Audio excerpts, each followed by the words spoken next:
Bonjour à tous et bienvenue dans ce nouvel audio.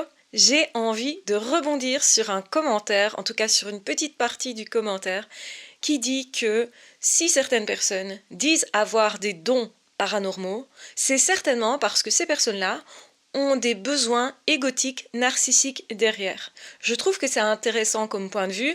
Pourquoi ça? Parce que moi-même, c'est l'opinion que j'en avais avant de vivre certaines choses justement dites paranormales. Je vais expliquer bien entendu. Ça veut dire que quand moi j'étais adolescente, évidemment que j'ai entendu parler des tables tournantes, des, de la médiumnité, de la spiritualité et aussi du spiritisme. Et je me méfiais de tout ça parce que je me disais ça ne peut pas être possible. C'est, en tout cas, de mon point de vue, à ce moment-là, c'était hors réalité. De tout ce que je connaissais, c'était trop étranger à ce que j'avais, moi, déjà vécu. Et donc, du coup, j'avais tendance à me dire, les personnes qui parlent de ce genre de choses, finalement, ce sont des personnes qui cherchent à se rendre intéressantes. Et comme j'étais dans l'adolescence, évidemment que certaines personnes cherchent à se rendre intéressantes, particulièrement à ces âges-là. Donc, j'en avais conclu que forcément, ça ne pouvait être que ça et rien d'autre. Effectivement, j'ai eu ce type de réflexion pendant un moment et je me suis toujours dit que je vois pas pourquoi ça changerait au niveau de mes pensées. Et donc effectivement que si vous pensez que la spiritualité n'existe pas, n'est pas intéressante, n'est là que juste pour combler un besoin, vous rejoignez une façon de penser que j'avais, qui est notamment de penser que les personnes qui justement ont des vies compliquées vont se rassurer, quelque part se consoler, en pensant qu'il existe un autre monde, qu'il existe un Dieu, et qu'il y aura justice quelque part, ça les aiderait à supporter la difficulté de la vie. En gros, j'en avais conclu ça aussi. Donc il y a deux choses là-dedans, soit on s'oriente vers le paranormal parce que c'est un besoin égotique, narcissique, soit on s'oriente vers le paranormal, on parle de ça pour se rendre intéressant, mais en réalité on n'a rien vécu vraiment, ou alors on y croit tout seul, on s'est fait un film et c'est tout. Donc on est un petit peu fou, autrement dit.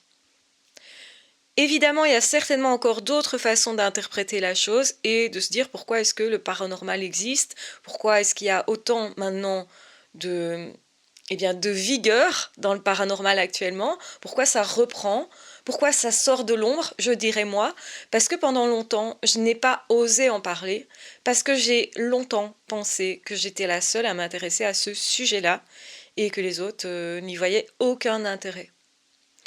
J'avais surtout peur de passer pour anormale, bizarre, de passer pour une personne qui est suspecte en fait, qui n'est pas digne de confiance. Or, personnellement, tout ce que je voulais, c'est surtout être pas vraiment visible. Je venais d'être harcelée à l'école, donc je ne voulais pas, moi, qu'on me prenne pour bizarre et je ne voulais pas justement être mise en lumière d'une quelconque façon, c'était tout l'inverse. J'étais mieux dans l'ombre et j'étais mieux aussi parce que quand vous êtes dans l'ombre, personne ne vous critique, personne ne vous regarde, mais personne surtout ne vient vous accuser de quelque chose que vous auriez peut-être pensé à un moment donné parce que vous avez fait ceci ou ça. Donc dès qu'on est dans la lumière, dès qu'on parle de quelque chose, on sera critiqué. On va forcément rencontrer des personnes qui ne sont pas d'accord avec notre façon de voir les choses. Et je crois que c'est particulièrement vrai dans le côté spirituel, le côté médiumité. Et c'est pas forcément exactement la même chose. D'ailleurs, spiritualité et médiumité, on peut être très spirituel sans être médium. Mais le truc, c'est que quand tout d'un coup, il y a des choses qui vous arrivent que vous n'arrivez pas scientifiquement à expliquer, qui se reproduisent en plus, qui font intervenir d'autres personnes, donc d'autres personnes extérieures constatent que, donc observent la même chose que vous, et ce plusieurs fois d'affilée, eh bien là, à un moment donné, j'étais bien obligée pour moi de céder. de céder et de me dire ma vision du monde, ce que j'ai toujours cru, n'est pas juste. Parce que là, j'ai des faits qui sont certes interprétables, et d'ailleurs que je ne savais pas vraiment comment interpréter, et qui peuvent faire l'objet d'interprétations et d'office. Quand on vit quelque chose, on interprète les choses. On parle rarement des faits, on parle toujours de ce qu'on a ressenti, de comment on a lu la chose, de comment on l'a vécu, nous. Et donc, quelque part, on n'est pas vraiment 100% objectif, c'est pas très possible, surtout en termes d'expérience humaine, d'émotions, de sentiments, etc. Et effectivement que, du coup, c'est extrêmement compliqué d'être hyper scientifique dans ce domaine-là. Parce qu'en réalité, il n'y a que parce qu'on est confronté à plusieurs reprises à quelque chose, à des phénomènes, qu'on va se dire que notre vision des choses n'est pas juste, si on n'est que dans le scientifique justement, que dans le factuel, que dans le terre-à-terre, le matériel. Et moi j'ai vécu ça non pas du tout comme quelque chose de chouette, et en réalité ça m'ennuyait. J'aurais voulu que ça disparaisse. J'aurais voulu ne pas avoir, j'aurais voulu ne pas savoir, j'aurais voulu que ça ne se reproduise plus. En fait, je me suis dit que ça allait disparaître, que ça n'allait plus se reproduire, que ça allait me laisser tranquille. Et le truc c'est que ça n'a jamais disparu. Ça ne s'est jamais arrêté tout à fait. C'est toujours revenu de façon périodique dans ma vie. Et donc du coup, moi ce que je souhaitais, c'est tout l'inverse. Et surtout pas de me dire, tiens, ma grande, t'es médium, il va falloir l'accepter. Tu n'as pas le choix en fait. Et beaucoup de médiums vont expliquer ça d'ailleurs, qu'elles n'ont pas eu le choix, qu'on a voulu se cacher dans les couvertures pour que ce qu'on voyait s'en aille, sauf que ça n'a pas vraiment fonctionné. Et aussi la difficulté d'adopter cette vie-là, cette chose qui nous est finalement imposée, cette manière de lire le monde, moi, m'ennuyait profondément, parce que justement, je ne pouvais plus être une scientifique, je ne pouvais plus travailler comme je l'avais prévu. Je voulais faire les sciences fortes, la biologie, la physique forte. Et là, les règles de physique n'étaient plus celles qu'on m'avait enseignées, justement. Et justement aussi, du coup, eh bien, je ne pouvais pas rester insensible à ça, parce qu'effectivement, l'enjeu était aussi ce que j'avais vécu avec mon ami décédé, donc c'était sentimental. C'est très facile de fermer les yeux et de dire non, la médiumnité, ça n'existe pas, quand effectivement, ça ne met rien en jeu finalement. Et je pense que c'est ça qui est compliqué, c'est que d'une part, on n'a pas choisi de voir des choses, d'être médium, d'entendre des choses, de sentir des choses, de constater en plus que ça se reproduit, que c'est vérifiable par d'autres personnes, etc. C'est quand même assez surprenant. Mais en même temps, ce n'est pas reproductible à souhait. On ne peut pas dire « Allez, vas-y, fais quelque chose là maintenant » et que ça se passe, parce que ça ne se passe pas comme ça. Il y a toujours aussi cette fameuse question, est-ce que c'est pas moi qui imagine quelque chose? Est-ce que c'est pas moi qui finalement quitte la réalité? Est-ce que c'est pas un délire? Une question qui m'a beaucoup intéressée et malheureusement je pensais pouvoir en conclure qu'il y avait une forme de délire, sauf que pas du tout. Et en fait c'est ça le problème, c'est que finalement vous avez beau vous tordre le cerveau dans tous les sens, analyser tout, décortiquer tout, il n'y avait qu'une chose qui collait vraiment, c'était l'explication que oui, ça existe vraiment, et que oui, il y a bien des personnes qui sentent, voient des choses, et c'est pas forcément maîtrisable, contrôlable, ça peut se développer, ça peut se perfectionner, on peut apprendre à mieux décoder, c'est plus ça, à mieux recevoir, on va dire ça aussi, mais on ne peut pas prétendre avoir quelque chose. C'est-à-dire que c'est quelque chose qu'on nous donne, c'est quelque chose qui se passe avec nous, mais qui n'est pas un don à nous. C'est pas une faculté qui nous valorise particulièrement. Je pense même que c'est assez dévalorisant de dire je suis médium, je vois des choses, je suis assez perturbée, d'ailleurs, quand je vois des choses parfois. Donc oui, parfois c'est pelant, on va le dire clairement. C'est un terme qu'on utilise en Belgique pour dire c'est vraiment, vraiment chiant. Et on n'a pas envie en fait. On n'a pas envie et c'est fatigant en plus. Bref, on a envie qu'on nous laisse tranquille. Sauf que, eh bien, ça ne se passe pas sincèrement comme ça. Et souvent ça arrive, ce type d'expérience arrive, à des moments où on ne pense même pas à ça. Vous allez me dire, voir des choses, entendre des choses, bah, si c'est à un moment où on parle de ça entre potes, où on lit un livre là-dessus, à la limite, on peut se dire, c'est moi qui imagine, vu que je suis en train de parler de ça, de penser à ça, etc.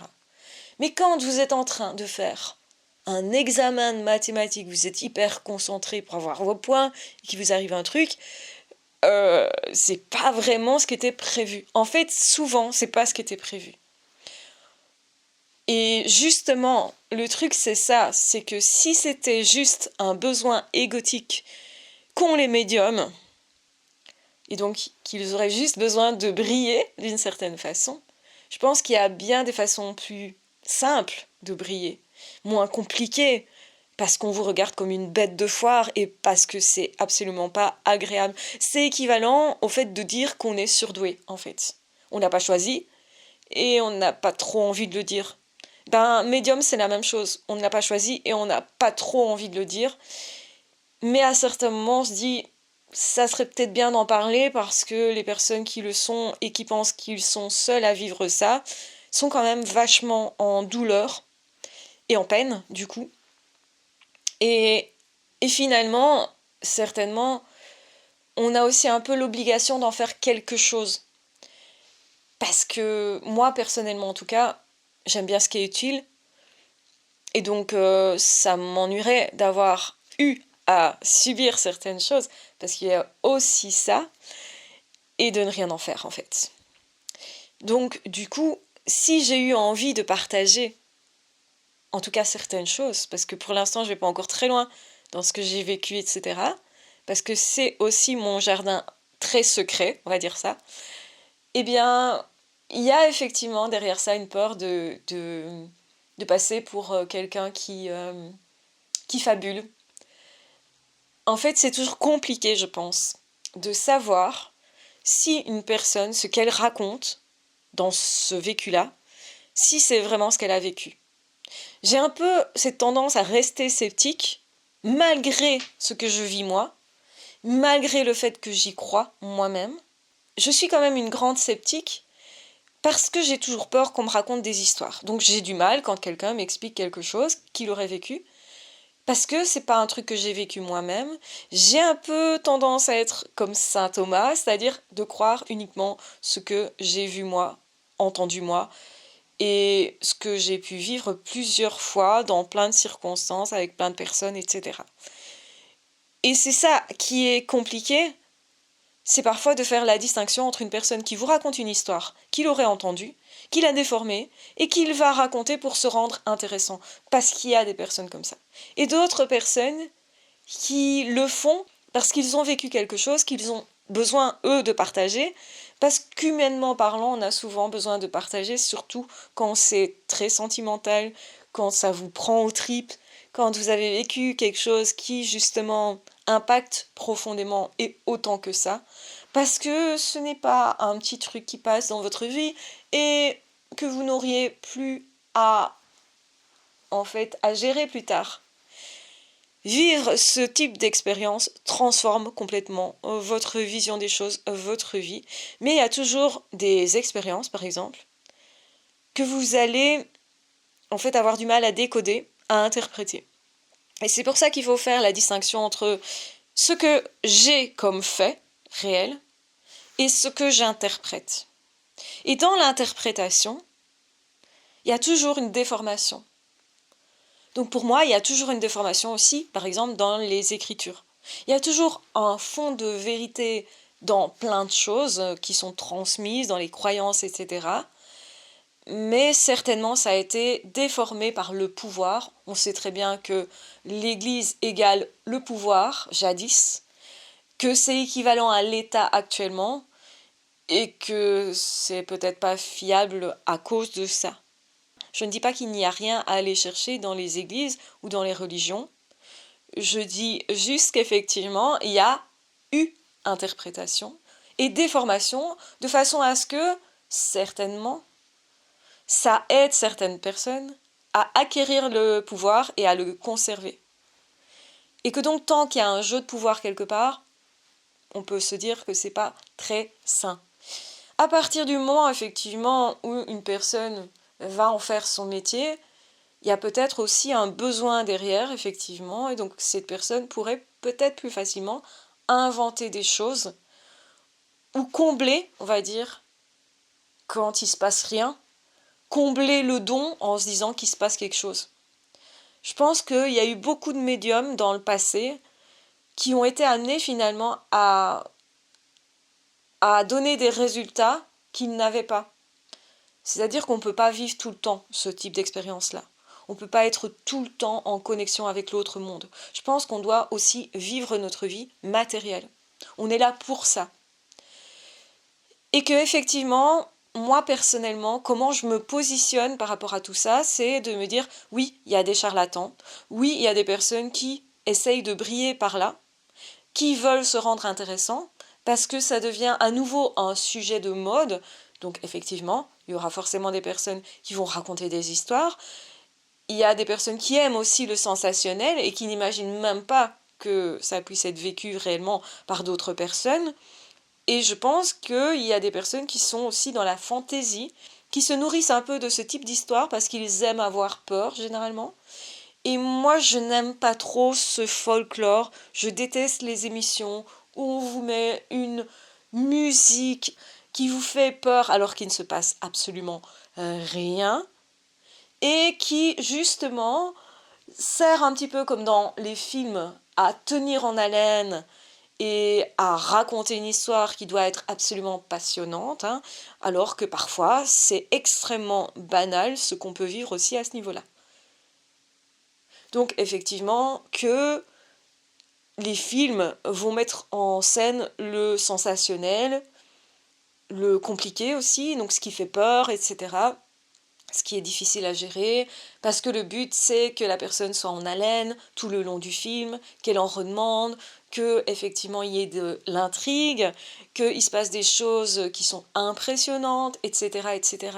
Donc il y a toujours un effet de sensation, de sensationnel plus exactement, par rapport au film. On veut vous faire sentir quelque chose et on veut que ça soit sensationnel pour que ça marque votre esprit. Il faut bien faire la distinction entre ce que vivent réellement les médiums et ce qu'on met dans les films. Alors je dis pas qu'il n'y a pas du tout de base vraie dans les films, c'est pas non plus ce que je dis. Je dis juste qu'il faut se méfier de, de l'intention que la personne avait en créant le film, qui est sûrement d'être célèbre, de gagner de l'argent et de flatter la galerie, on va dire ça comme ça. Et du coup, effectivement, ce qu'il faut comprendre, c'est qu'il y a aussi plusieurs types de médiums. Il y a des personnes qui voient certaines choses, d'autres qui les entendent, d'autres qui ressentent, d'autres personnes qui prédisent l'avenir ou qui voient certains lieux, donc plutôt le passé, etc. On peut avoir différents types d'accès à cet autre monde sans forcément avoir d'autres choses. Parce que, je vais donner un exemple, l'exemple le plus courant serait « Ah ben si t'as un don, on va le savoir tout de suite, prédis-moi les chiffres du loto, et comme ça, on se rassure. Si tu me sors les vrais chiffres, alors là, je veux bien te croire. » Sauf que, forcément, c'est pas forcément l'aptitude que la personne a, et ça n'aurait aucun sens, en fait, de prédire ce genre de choses. Enfin, sauf si vous voulez effectivement vous extasier avec de l'argent, etc. Je pense sincèrement que ce sont deux domaines qui ne vont pas ensemble, tout simplement. Et donc effectivement que la façon dont on va percevoir un médium, la spiritualité, les expériences paranormales, va dépendre d'expériences qu'on aura vécues nous-mêmes ou non, et forcément qu'on ne peut pas se dire que si on n'a pas vu quelque chose, c'est forcément que ça n'existe pas.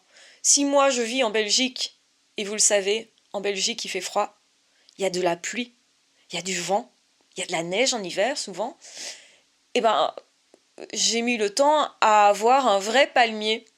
Donc ça veut dire que j'aurais pu vous dire qu'un palmier, ça n'existait pas, vu que je n'en avais jamais vu.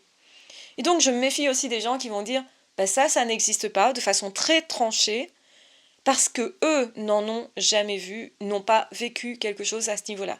Parce que justement, je m'en réfère à avant tel ou tel âge, telle ou telle expérience plus exactement. Avant, il ne m'était jamais rien arrivé, en tout cas de mes souvenirs, et donc je ne pensais pas que c'était possible, tout simplement. Mais après, j'ai changé de façon de voir les choses et de façon complètement opposée. Et justement, quand on se rend compte de ça, on se rend compte que les personnes qui affirment que ça n'existe pas de façon catégorique sont des personnes qui, elles aussi, vont un petit peu trop loin dans leur interprétation. Mais c'est logique et c'est une interprétation seulement. Et donc je ne peux pas valider ça comme je ne peux pas valider n'importe quoi. Même une personne qui va me dire j'ai eu des expériences, etc. Moi je vais regarder la similitude avec ce que j'ai vécu et je vais reconnaître peut-être certaines choses. Et d'autres choses, par contre, je vais me dire, ça c'est inventé, c'est pas possible, ça je me doute que ça doit pas être vrai, en fait. Donc je valide pas forcément toute expérience de tout le monde, et parfois je vais me dire, ça je ne sais pas, en fait. Et justement, je trouve que c'est plus logique de dire, je n'en sais rien, plutôt que de dire, c'est pas possible. Et de rejeter tout en bloc, en fait. Parce que, par exemple, un autre sujet, si on me demande « Est-ce que tu penses que les ovnis existent ?» je vais répondre « Je n'en sais rien. » Je ne sais pas si les extraterrestres existent, parce que moi, personnellement, je n'en ai jamais vu. Je ne connais pas non plus quelqu'un qui en a vu de près, qui m'aurait amené des preuves de quelque chose, des photos qui soient vraiment assez nettes pour que je me pose du coup vraiment la question. Tout ça, pour moi, je n'en sais rien. Je me dis que c'est possible, mais de mon expérience, eh bien, tout simplement, je n'ai pas d'expérience. Donc, je ne sais pas. Et je pense que c'est important aussi de reconnaître à un moment donné qu'on ne sait pas. Même, d'ailleurs, dans la médiumnité. C'est pas parce qu'on vit certaines expériences qu'on vit toutes les expériences de médiumnité, qu'on a tous les contacts avec tout le monde, etc. Je pense qu'on est dans un terrain qui est tellement vaste que justement on ne peut pas tout connaître et on ne peut jamais prétendre avoir la science infuse. Par contre, je suis contre le fait de dire à quelqu'un bah ça je ne sais pas alors qu'en fait je l'ai vécu et que je sais. Là, je vais avoir tendance à affirmer plutôt quelque chose et si l'autre s'oppose, à me dire c'est encore quelqu'un qui veut juste avoir raison et donc c'est juste de l'ego. Et je pense que dans ce milieu-là, beaucoup de personnes sont juste dans l'ego, à vouloir justement se flatter eux-mêmes en brillant, racontant des trucs. Ceux-là même qui font ça vont justement beaucoup critiquer une expérience de vie de quelqu'un. Or, c'est comme quelqu'un qui me dirait « j'ai été amoureux », je ne peux pas contester ça, parce que c'est du vécu. Mais je ne peux pas l'approuver non plus, justement parce que c'est du vécu, et qu'il n'y a pas de preuve vraiment au fait d'être amoureux. Je peux tout à fait me dire, cette personne n'était pas vraiment amoureuse, c'était autre chose, parce que j'ai assez d'éléments pour dire ça, mais c'est extrêmement compliqué de mesurer l'amour ressenti par l'autre, parce que c'est de l'impalpable. Et justement, quand on parle de spiritualité, de médiumité, de contact, en fait, souvent c'est assez impalpable. Même s'il peut y avoir des preuves physiques. Ça existe. Il faut savoir que oui, on peut avoir des effets physiques là-dedans, mais c'est certainement pas tellement courant. C'est pas le plus courant, je ne pense pas. Parce que c'est trop impressionnant pour nous, je pense aussi. Et donc du coup, effectivement que, quand quelqu'un va me dire « je n'y crois pas, je me méfie des médiums, je me méfie de la spiritualité », et même « je me méfie de tes vidéos, de ton discours, etc. » alors que tu as justement abordé plutôt des domaines de psycho, eh bien, je comprends tout à fait. Mais comprenez aussi que moi, j'ai envie de partager des expériences vécues. Je pense que beaucoup vont comprendre ce message-là Et je pense que c'est un peu la difficulté de toute personne qui aura vécu quelque chose, comme une expérience aux frontières de la mort. Expliquer ça après, c'est compliqué. Les médecins ne sont pas forcément ouverts à ça, mais parfois, une personne suffit. Parce que ça nous rassure de pouvoir échanger ce qu'on a vécu et parfois de pouvoir comparer avec d'autres personnes qui ont vécu des choses similaires. Constater qu'on n'est pas le seul, constater qu'effectivement, nous aussi on a vécu ça comme ça nous permet justement de mieux décoder l'affaire, parce qu'en réalité, sans pouvoir interpréter quelque chose, on est assez désemparé. C'est pour ça que quelque part on est obligé d'interpréter ce type d'expérience, parce que c'est trop impactant, je dirais même un verbe qui n'existe pas, c'est chamboulant, ça nous chamboule complètement, c'est ça que je veux dire, ça nous perturbe plutôt beaucoup, et donc finalement c'est pour ça qu'on a plus ce besoin d'échanger et de partager. Je pense vraiment que les personnes qui ont eu des expériences de ce type-là ne cherchent pas à briller. C'est pas de l'ego du tout.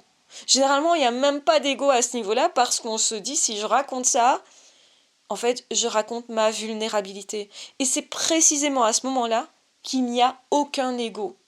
Alors bien sûr, on peut aussi me dire, mais en fait tu te mens, peut-être que tu as beaucoup d'ego, que tu es très narcissique, puisque tu te montres, tu en parles, tu as des réseaux sociaux, et c'est pas faux, j'ai parfois dit que j'étais narcissique. Il y a forcément une partie de moi qui l'est. On est tous une partie de nous narcissique. Mais moi, ma démarche n'est pas forcément d'avoir forcément raison. Par contre, je sais que j'ai raison sur ce que j'ai vécu moi, parce que c'est mon vécu. Et je ne peux pas accepter qu'on attaque ça, on va dire.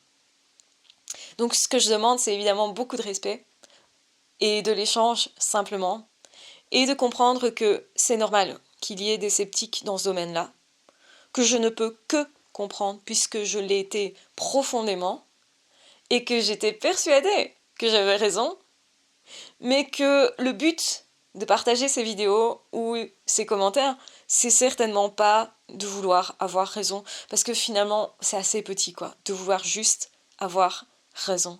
C'est possible que nous ayons des visions des choses très différentes et que nous ayons tous raison, en fait. Parce qu'avec notre vécu, on a raison. Parce que c'est compliqué, comme ce sont des vécus plutôt intérieurs, de donner la preuve aux autres. À l'inverse justement d'un fait purement établi scientifiquement, qui est reproductible à souhait, et on peut du coup montrer à la personne qui va constater d'elle-même que quand on lance une pomme, à un moment donné, normalement, elle retombe vers le sol. Oui, c'est un fait physique, et donc oui, on atteste que là, il y a une force de gravité, en tout cas, on interprète ça comme ça. Mais il y a quand même toujours une partie d'interprétation. Et il y aura toujours des choses qu'on ne sait pas trop comment interpréter, qu'on ne sait pas non plus comment communiquer. Parce que la difficulté de tout ça aussi, c'est comment je mets des mots là-dessus. Comment je mets des mots pour expliquer, parce que je ne peux pas montrer. Je ne peux pas faire vivre à la personne ce que j'ai vécu, puisque c'est extrêmement intérieur. C'est aussi compliqué que d'expliquer à une personne qui n'a jamais été amoureuse de sa vie ce que vous ressentez quand vous êtes amoureux réellement. Et quand vous avez le coup de foudre, par exemple. Vous allez peut-être dire, je suis stressée, j'ai des palpitations, les mains moites, j'ai envie vraiment de revoir cette personne. Et l'autre va vous dire, waouh, mais c'est horrible, t'as l'air de souffrir là-dedans. Et quelque part, c'est pas faux. Mais effectivement, c'est très compliqué d'expliquer à quelqu'un des émotions profondes, intenses, un vécu qui est très intérieur et qui est certainement le vécu le plus intime et le plus profond qu'on peut avoir. En tout cas, c'est ma conviction. Donc, on n'a pas un besoin qui est satisfait quand on est médium ou pas. Il ne s'agit absolument pas d'un besoin. Ça peut même être contraire à nos besoins, justement, comme je l'ai expliqué. Et donc, en réalité, il faut arrêter de penser que tout le monde veut briller, est narcissique, égocentrique, etc. quand il parle de choses comme ça, parce que je pense pas que ça soit le cas des personnes, en tout cas, qui ont vraiment vécu des choses importantes. Et c'est peut-être la difficulté de ces personnes-là, c'est de pouvoir en parler, d'oser en parler, parce que justement on a cette peur de passer pour narcissique, pour fou, pour justement aussi quelqu'un de pas fiable. Et on le sait très bien en amitié, si quelqu'un considère qu'on n'est pas fiable, ben on peut pas être ami avec en fait. Et c'est pareil en amour, et c'est pareil au niveau du travail. Certainement, c'est pour ça qu'on a cette peur de passer en fait pour un petit rigolo. Mais on doit bien passer par cette peur-là si on veut communiquer quelque chose d'intense et de profond, parce que en réalité, il s'agit là de l'essence même de la vie. Et donc pas du tout d'un besoin, pas du tout de quelque chose de futile, de brillance, d'apparence, etc. Au contraire, il s'agit d'amour profond, il s'agit justement de force de vie, il s'agit de l'essentiel. Et c'est toute la différence entre une personne qui dira être médium pour se faire de l'argent facile certainement, parce qu'ils imaginent que être médium c'est taper la carte et c'est tout. Et d'autres personnes qui vont dire je sais pas trop si je vais communiquer là-dessus parce que quand même c'est compliqué et que moi ça me prend du temps, de l'énergie et j'ai peut-être pas envie de faire ça en fait, ou j'ai envie quelque part mais j'ose pas trop. Enfin il y a des sentiments parfois très contradictoires intérieurement. Donc c'est tout sauf quelque chose de simple généralement quand la personne l'a vraiment vécu. La personne va être sur ses gardes, va aller pas à pas, va généralement être assez récalcitrant de communiquer tout ça et de vivre tout ça.